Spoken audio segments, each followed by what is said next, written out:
ये बहुत इंपॉर्टेंट है। x माइनस ए का स्क्वायर वाई माइनस बी का स्क्वायर, ये इंपॉर्टेंट इसलिए हो जाता है कि बच्चे इसमें गलती कर देते हैं, उन्हें लगता है कि इसमें वैल्यू क्यों नहीं पुट हो रही। बेटा वैल्यू पुट नहीं हो सकती, क्योंकि ये एक इक्वेशन नहीं है, 3 इक्वेशन है। किसी के भी स्क्वायर का सम जीरो तभी हो सकता है जब वो पर्टिकुलर जीरो हो। क्या हो? जब वो पर्टिकुलर जीरो हो, पर्टिकुलर जीरो हो। और अगर ये पर्टिकुलर जीरो होगा यानी x का मान a, y का मान b, z का मान c होगा। जैसे सवाल कैसे आएगा, ऐसे सवाल दे देगा, हम कह सकते हैं a 5 b 7 c 13 होगा डायरेक्ट।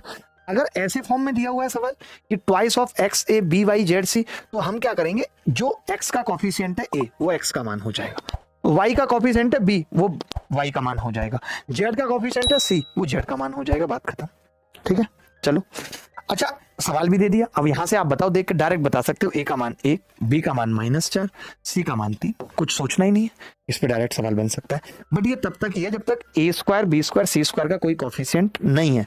अगर इनके भी कॉफिशिएंट आ गए, देखो a स्क्वायर का p आ गया, तो बस कुछ नहीं करना, x का कॉफिशिएंट a और इसका p, तो p से भाग कर देना है। y का coefficient b, y square b square का q, तो क्या आ जाएगा, b बराबर y अपॉन q आएगा। उल्टा लिख दिया गया हमने, पीछे देखा ना, सही तो था।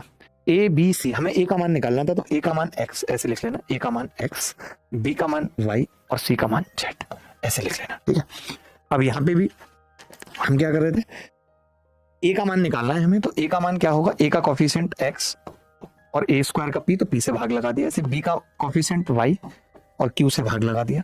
ऐसे c का z और r से भाग लगा दिया, ये लिख लेना। ये मैंने काट दिया जो गलत था। कर पाएंगे, याद रख पाएंगे, आगे बढ़ते हैं। अब देखो सेम सवाल आ गया, सेम सवाल, तो हम क्या करेंगे, हम 3x स्क्वायर ऐसे लिखा रहने देंगे, हम 5y स्क्वायर ऐसे लिखा रहने देंगे, हम इधर लेके जाएंगे 2, तो ये क्या आ जाएगा जी, -9/2x हो जाएगा और माइनस का 5y। और कुछ लिखने की जरूरत ही नहीं है, 47/4 एंड ऑल। अब कोरिया का बच्चा भी बता देगा x का मान -9/2 और x स्क्वायर का 3 है, तो 3 से भाग कर देंगे, यानी उत्तर आ जाएगा x के मान का -3/2।